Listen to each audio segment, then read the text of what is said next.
Chapter 29, The Dream.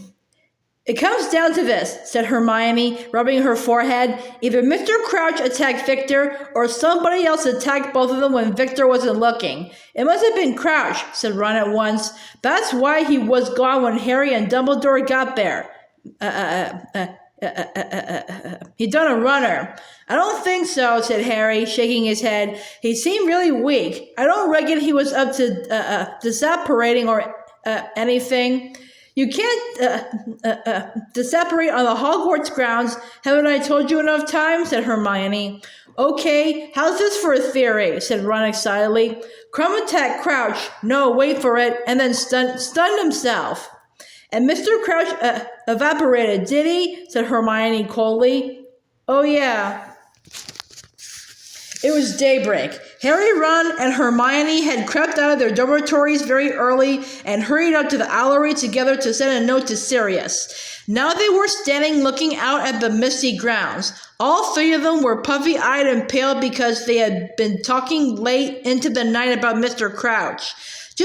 Just go through it again, Harry, said Hermione. What did Mr. Crouch actually say? I've told you he wasn't making much sense, said Harry. He said he wanted to warn Dumbledore about something. He definitely mentioned Bertha Jorkins, and he seemed to think she was dead. He kept saying stuff was his fault. He mentioned his son. Well, that was his fault, said Hermione testily. He was out of his mind, said Harry. Half the time he seemed to think his wife and son were still alive, and he kept talking to Percy about work and giving him instructions. And, remind me what he said about you-know-who, said Ron tentatively. I've told you, Harry repeated dully. He said he's getting stronger. There was a pause. Then Ron said in a falsely confident voice, but he was out of his mind, like you said, so half of it was probably just raving. He was sanest when he was trying to talk about Voldemort, said Harry, and Ron winced at the sound of the name. He was having real trouble stringing two words together, but that was when he seemed to know where he was and know what he wanted to do. He just kept saying he had to see Dumbledore. Harry turned away from the window and stared up into the rafters. The many perches were half empty. Every now and then, another owl would swoop in through one of the windows, returning from its night's hunting with a mouse in its beak. If Snape hadn't held me up, Harry said bitterly, we might have got there in time. The headmaster is busy, Potter. What's this rubbish, Potter? Why couldn't he have just got out of the way? Maybe he didn't want you to get there, said Ron quickly. Maybe. Hang on. How fast do you reckon he could have gotten down to the forest? Do you reckon he could have beaten you and Dumbledore there? Not unless he can turn himself into a bat or something, said Harry. Wouldn't put it past him, Ron muttered. We need to see Professor Moody, said Hermione. We need to find out whether he found Mr. Crouch. If he had the Marauder's map on him, it would have been easy, said Harry. Unless Crouch was already outside the grounds, said Ron, because it only shows up to the boundaries, doesn't... Shh, said Hermione suddenly. Somebody was climbing the steps up to the Owlery. Harry could hear two voices arguing, coming closer and closer. That's blackmail, that is. We could get into a lot of trouble for that. We've tried being polite. It's time to play dirty like him. He wouldn't like the Ministry of Magic knowing what he did. I'm telling you, if you put that in writing, it's blackmail. Yeah, and you won't be complaining if we get a nice fat payoff, will you? The Owlery door banged open. Fred and George came over the threshold, then froze at the sight of Harry, Ron, and Hermione. What are you doing here? Ron and Fred said at the same time. Sending a letter? Said Harry and George in unison. What? At this time? Said Hermione and Fred. Fred grinned. Fine, we won't ask you what you're doing if you don't ask us, he said. He was holding a sealed envelope in his hands. Harry glanced at it, but Fred, whether accidentally or on purpose, shifted his hand so that the name on it was covered. Well, don't let us hold you up, Fred said, making a mock bow and pointing at the door. Ron didn't move. Who are you blackmailing? He said. The grin vanished from Fred's face. Harry saw George half glance at Fred before smiling at Ron. Don't be stupid. I was only joking, he said easily. Didn't sound like that, said Ron. Fred and George looked at each other. Then Fred said abruptly, I've told you before, Ron, keep your nose out if you like it the shape it is. Can't see why you would, but it's my business if you're blackmailing someone, said Ron. George is right. You could end up in serious trouble for that. Told you I was joking, said George. He walked over to Fred, pulled the letter out of his hands, and began attaching to it to the leg of the nearest barn owl. You're starting to sound a bit like our dear old older brother, you are, Ron. Carry on like this, and you'll be made a prefect. No, I won't, said Ron hotly. George carried the barn owl over to the window, and it took off. George turned around and grinned at Ron. Well, stop telling people what to do then. See you later. He and Fred left the owlery. Harry, Ron, and Hermione stared at one another. You don't think they know something about all this, do you? Hermione whispered. About Crouch and everything?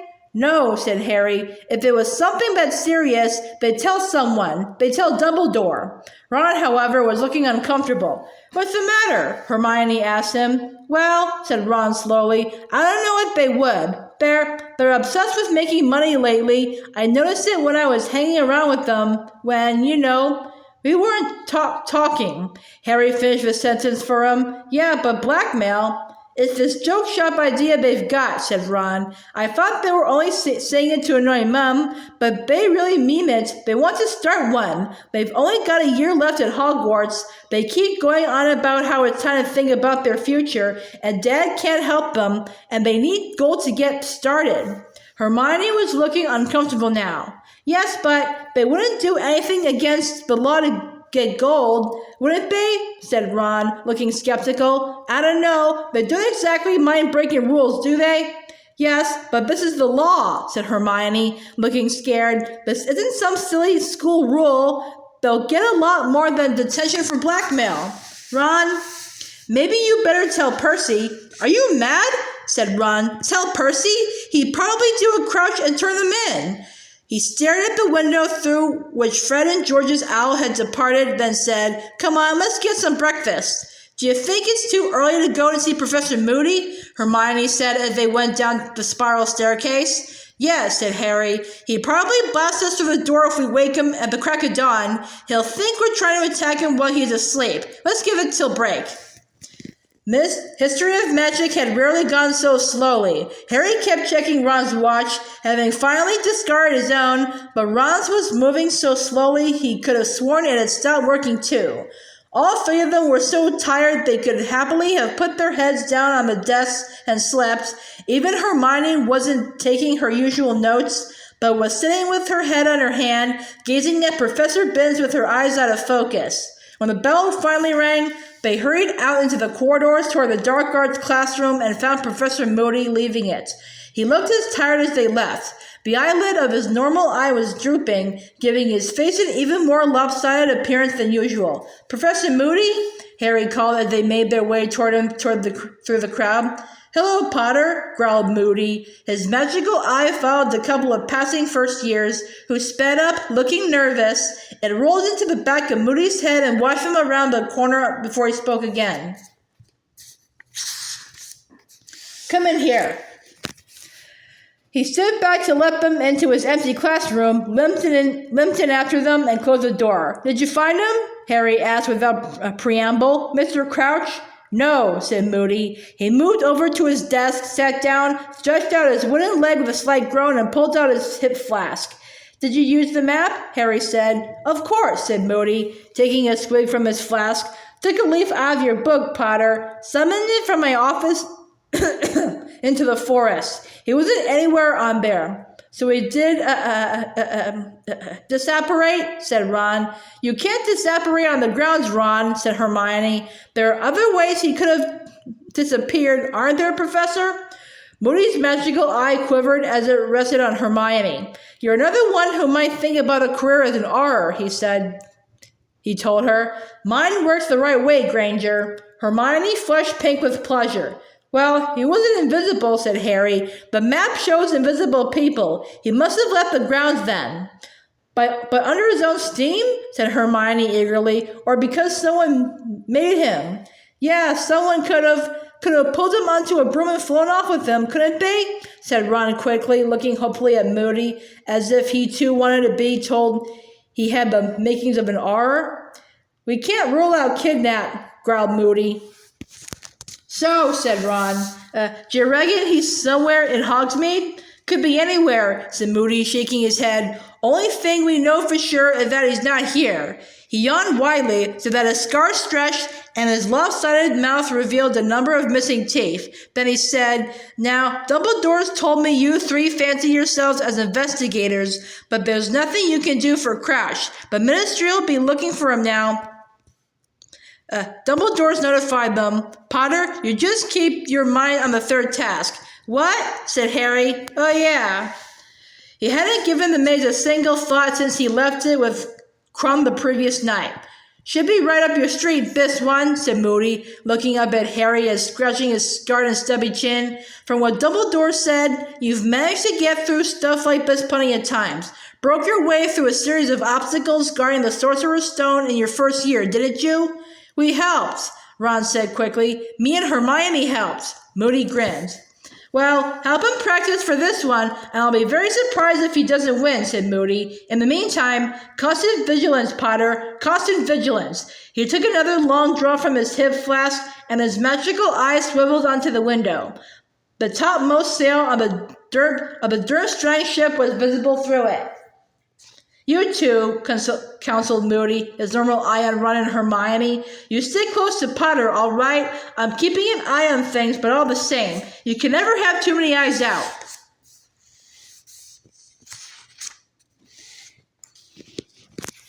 Sirius sent their owl back the very next morning. It fluttered down beside Harry at the same moment that a tawny owl landed in front of Hermione, clutching a copy of the Daily Prophet in its beak. She took the newspaper, scanned the first few pages, said, Ha! She hasn't got wind of Crouch. Then joined Ron and Harry in reading what Sirius had to say on the mysterious events of the night before last.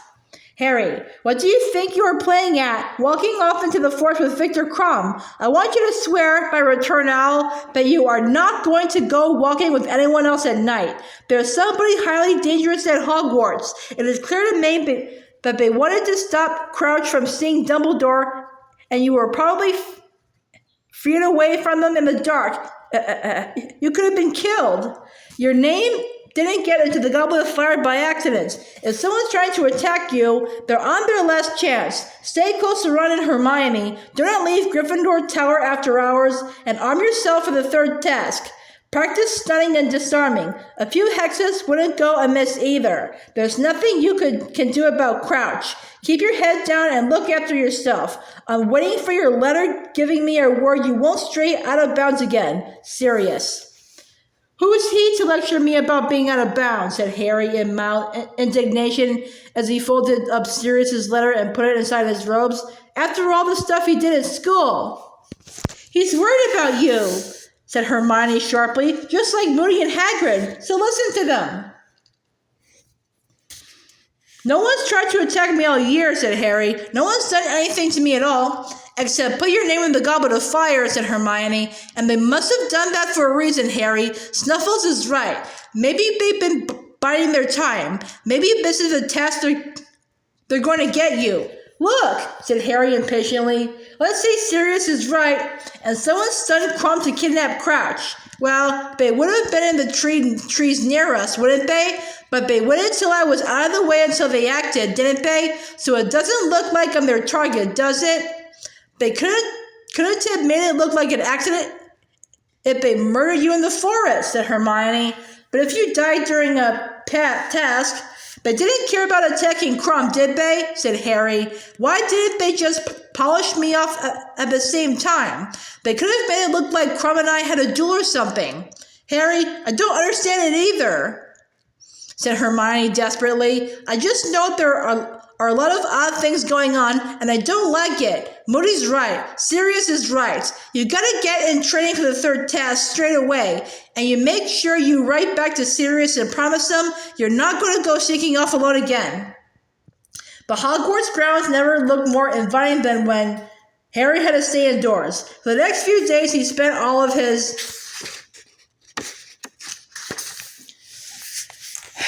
free time either in the library with Hermione and Ron looking up hexes, or else in the empty classrooms which they sneaked into to practice. Harry was concentrating on the stunning spell which he had never used before. The trouble was that practicing it involved certain sacrifices on Ron's and Hermione's part.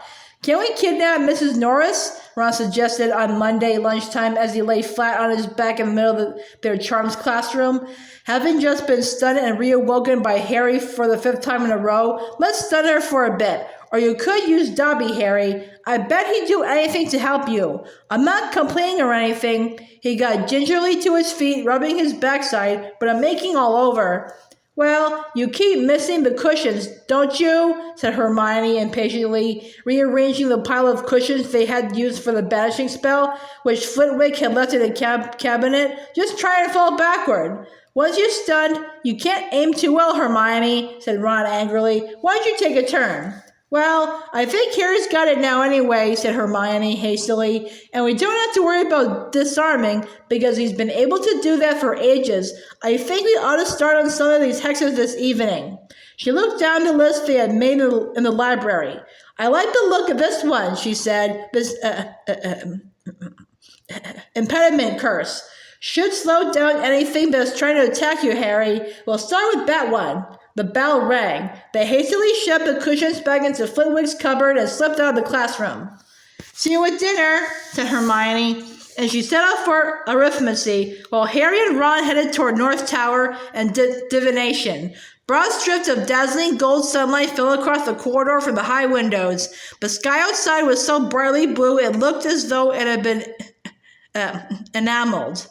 "It's going to be boiling in Trelawney's room. She never puts out that fire," said Ron as they started up a staircase toward the silver ladder and the trapdoor. He was quite right. The dimly lit room was swelteringly hot. The fumes from the perfume fire were heavier than ever. Harry's head swam as he made his way over to one of the curtained windows. While Professor Trelawney was looking the other way, disentangling her shawl from a lamp, he opened it an instant or so and settled back in his chintz armchair so that a soft breeze played across his face. It was extremely comfortable. "My dear," said Professor Trelawney, sitting down in her winged armchair in front of the class and peering around at them all with her strangely enlarged eyes, "we have almost finished our work on planetary divination. Today, however, will be an excellent opportunity to examine the effects of Mars, for he is placed most interestingly at the present time. If you will all look this way, I will dim the lights." She waved her wand and the lamps went out. The fire was the only source of light now. Professor Trelawney bent down and lifted, from under her chair, a miniature model of the solar system contained within a glass dome. It was a beautiful thing. Each of the moons glimmered in place around the 9 planets and the fiery sun, all of them hanging in thin air beneath the glass. Harry watched lazily as Professor Trelawney began to point out the fascinating angle Mars was making to Neptune. The heavily perfumed fumes washed over him, and the breeze from the window played across his face. He could hear an insect humming gently somewhere behind the curtain. His eyelids began to droop. He was riding on the back of an eagle owl, soaring through the clear blue sky toward an old ivy-covered house set high on a hillside.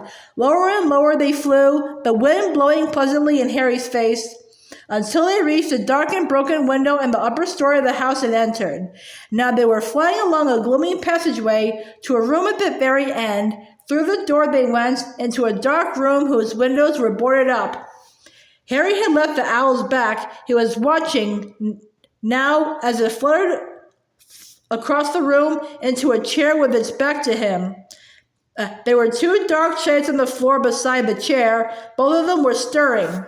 One was a huge snake. The other was a man. A short, balding man, a man with watery eyes and a pointed nose. He was wheezing and sobbing on the hearth rug.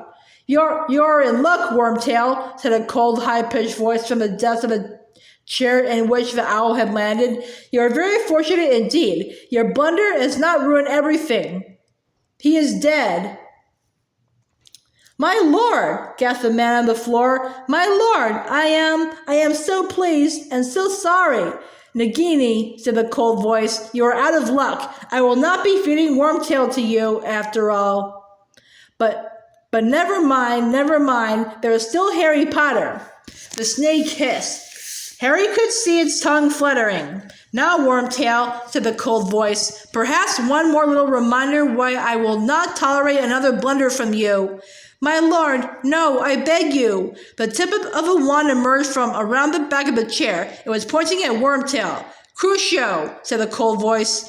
Wormtail screamed as though every nerve in his body were on fire. The screaming filled Harry's ears as the scar on his forehead seared with pain. He was yelling too. Voldemort would hear him, would know he was there. Harry! Harry!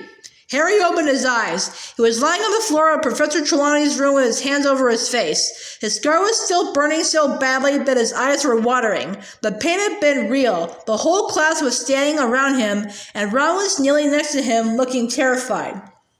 You all right? He said. Of course he isn't, said Professor Trelawney, looking thoroughly excited. Her great eyes loomed over Harry, gazing at him. What was it, Potter? A premonition? An apparition? What did you see? Nothing, Harry lied. He sat up. He could feel himself shaking. He couldn't stop himself from looking around into the shadows behind him. Voldemort's voice had sounded so close. You were clutching your scar, said Professor Trelawney. You were rolling on the floor, clutching your scar. Come now, Potter. I have experience in these matters. Harry looked up at her. I need to go to the hospital wing, I think, he said. Bad headache. My dear, you were undoubtedly stimulated by the extraordinary clairvoyant vibrations of my room, said Professor Trelawney. If you leave now, you may lose the opportunity to see further than you have ever. I don't want to see anything except a headache cure, said Harry. He stood up. The class backed away. Beale looked unnerved. See you later, Harry muttered to Ron, and he picked up his bag and headed for the trapdoor, ignoring Professor Trelawney, who was wearing an expression of great frustration, as though she had just been denied a real treat. When Harry reached the bottom of her stepladder, however, he did not set off for the hospital wing. He had no intention whatsoever of going there. Sirius had told him what to do if his scar hurt him again, and Harry was going to follow his advice. He was going straight to Dumbledore's office. He marched down the corridors, thinking about what he had seen in the dream. It had been as vivid as the one that had woken him on Privet Drive. He ran over the details in his mind, trying to make sure he could remember them. He had heard Voldemort accusing Wormtail of making a blunder. But the owl had brought good news. The blunder had been repaired. Somebody was dead. So Wormtail was not going to be fed to the snake. Harry, was going to be fed to it instead. Harry had walked right past the stone gargoyle guarding the entrance to Dumbledore's office without noticing. He blinked, looked around, realized what he had done, and retraced his steps, stopping in front of it. Then he remembered that he didn't know the password. Sherbet lemon? He tried tentatively. The gargoyle did not move. Okay, said Harry, staring at it. Pear drop, licorice wand, fizzing Whizbee, Drooble's best blowing gum. Bertie Bott's every flavored beans. Oh no, he doesn't like them, does he? Oh, just open, can you? He said angrily. I really need to see him, it's urgent. The gargoyle remained immovable. Harry kicked it, achieving nothing but an excruciating pain in his big toe. Chocolate frog, he yelled angrily, standing on one leg. Sugar quill, cockroach cluster. The gargoyle sprang to life and jumped aside. Harry blinked. Cockroach cluster, he said, amazed. I was really joking. He hurried through the gap in the walls and stepped onto the foot of the spiral stone staircase, which moved slowly upward as the doors closed behind him, taking him up to a polished oak door with a brass door knocker. He could hear voices from inside the office. He stepped up a moving staircase and hesitated, listening. Dumbledore, I'm afraid I don't see the connection, don't see it at all. It was the voice of the Minister of Magic, Cornelius Fudge. Little says Bertha's perfectly capable of getting herself lost. I agree we would have expected to have found her by now, but all the same, we've no evidence of foul play, Dumbledore, none at all. As for her disappearance being linked with Barty Crouch's. And what do you think's happened to Barty Crouch, Minister? Said Moody's growling voice. I see two possibilities, Alistair, said Fudge. Either Crouch has finally cracked, more than likely, I'm sure you'll agree given his personal history, lost his mind and gone wandering off somewhere. He wandered extremely quickly, if that's the case, Cornelius, said Dumbledore calmly. Or else, well, Fudge sounded embarrassed. Well, I'll reserve judgment until after I've seen the place where he was found, but you say it was just past the Beauxbatons' carriage? Dumbledore, you know what that woman is? I consider her to be a very able headmistress and an excellent dancer, said Dumbledore quietly. Dumbledore, come, said Fudge angrily. Don't you think you might be prejudiced in her favor because of Hagrid? They don't all turn out harmless, if indeed you can call Hagrid harmless with that monster fixation he's got. I no more suspect Madame Maxime than Hagrid, said Dumbledore just as calmly. I think it possible that it is you who are prejudiced, Cornelius. Can we wrap up this discussion? Growled Moody. Yes, let's go down to the grounds then, said Fudge impatiently. No, it's not that, said Moody. It's just that Potter wants a word with you, Dumbledore. He's just outside the door.